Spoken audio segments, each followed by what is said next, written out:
Number 8, body movements. Now we will talk about different type of joints. So first one is ball and socket joints. So there is an activity to explain you about this joint. Roll a strip of paper into a cylinder, make a small hole in an old rubber or plastic ball and push the paper cylinder into it is as shown in figure 8.2. You can also stick the cylinder on the ball. सो आपको यहाँ पर क्या करना है, paper cut करके उसका cylinder के shape में उसको बनाना है एंड फिर एक रबर या प्लास्टिक के बॉल में आपको होल करके उस सिलेंडर को उस बॉल में या फिर रबर में आपको पुश करना है या फिर स्टिक करना है, उसके साथ चिपका देना है.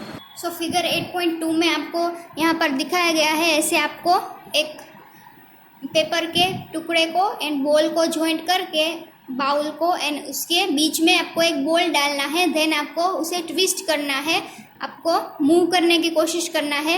Now imagine that the paper cylinder is your arm and the ball is its end. The ball is like the part of the shoulder to which your arm is joint. The rounded end of one bone fits into the cavity of the other bone. So आपको क्या करना है, paper cylinder को आपको अपना arm समझना है and इसको जहाँ से ये जुड़ा हुआ है वो आपका हाथ का एंड वाला भाग आपको समझना है. इसकी मदद से आपको एक्सप्लेन करने की ट्राई कर रहे हैं कि आपका जॉइंट कैसे, आपका जो हाथ है वो कैसे जुड़ा हुआ है. Such a joint allows movements in all direction. Can you name another such joints you can think of recollecting the body movements we tried at the beginning of this section. So आपको इसके through आपको try करना है आपका body movement कैसे हो रहा है आपके हाथ का, ये आपको एक्सप्लेन करने की यहाँ पर कोशिश की है इस एक्टिविटी के through. Now there is a figure 8.3, a ball and a socket joint. So ये हमने एक्सप्लेन किया था एक्टिविटी के थ्रू. अब ये इसकी जो मेन ओरिजिनल फिगर है ये यहाँ पर है बॉल एंड सॉकेट जॉइंट की, जो कि ये हमारा फीट का यानी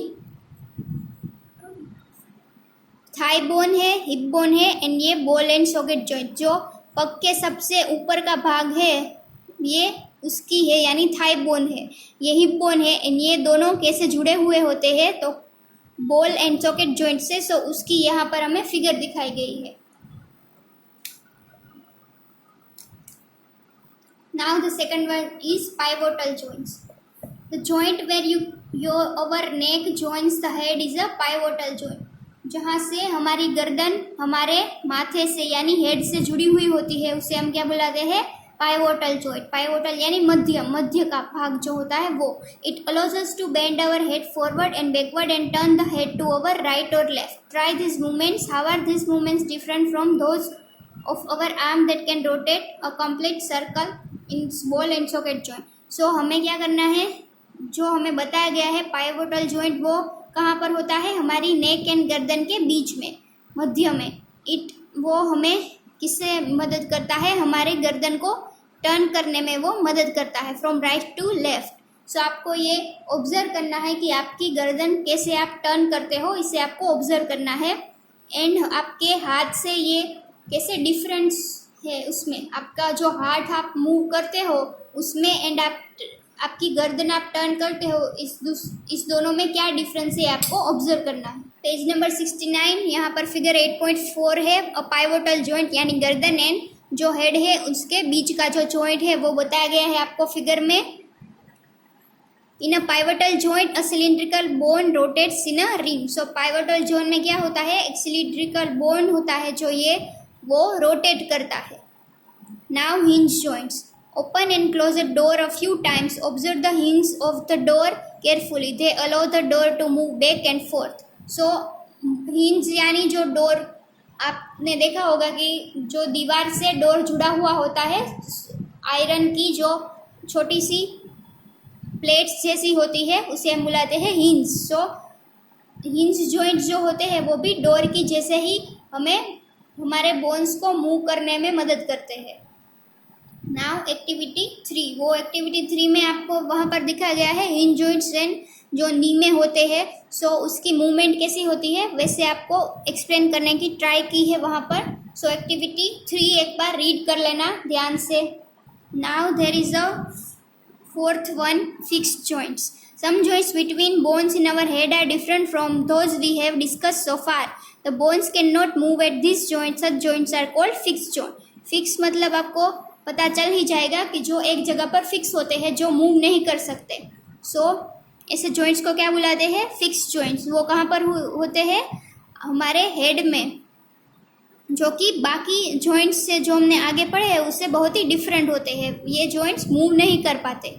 When you open your mouth wide, you can move your lower jaw away from your head, isn't it? So आप अपना जब माउथ खोलेंगे तो आप जो लोअर जो है यानी निचला जड़बा है वो आप अपने माउथ से अपने हेड से दूर ले जा सकते हैं, पर ऊपर का जो अपर जो है, ऊपर का जड़बा है वो वहाँ पर ही रहेगा। वो आप अपने हेड से ऊपर नहीं ले जा सकते। क्यों? क्योंकि अपर जो एंड हेड जो है वो फिक्स जॉइंट से जुड़े हुए हैं। Are you able to move it? There is a joint between the upper jaw and the rest of the head which is a fixed joint. So जैसे मैंने बोला कि हमारे हेड और हमारे अपर जो वो है फिक्स जॉइंट से जुड़े हुए होते हैं, यानी वो मूव नहीं कर पाते। We discuss only some of the joints that connect parts of our body. What gives the different parts of our body their different shapes? If you wanted to make a doll, what will you make first? Perhaps a framework to give the doll shape before making its outer structure, isn't it? All the bones in our body also form a framework to give a shape to our body. So आप अगर हमने बात की सभी type के joints के बारे में जो हमारे बॉडी पार्ट्स को एक दूसरे से जोड़ते हैं एंड सभी की मूवमेंट्स अलग अलग होती है। हमारे डिफरेंट जो पार्ट्स होते हैं उसका डिफरेंट शेप क्यों होता है? अगर आपको डोल बनानी है तो आप पहले क्या बनाओगे? फ्रेमवर्क बनाओगे डोल की। फ्रेमवर्क यानी स्ट्रक्चर। आप डोल का पहले स्ट्रक्चर बनाओगे, फिर उसको शेप दोगे आप। हमारे बॉडी में भी पहले एक स्ट्रक्चर होता है। इस स्ट्रक्चर के बारे में, फॉर्मेशन के बारे में हम कल नेक्स्ट लेक्चर में बात करेंगे।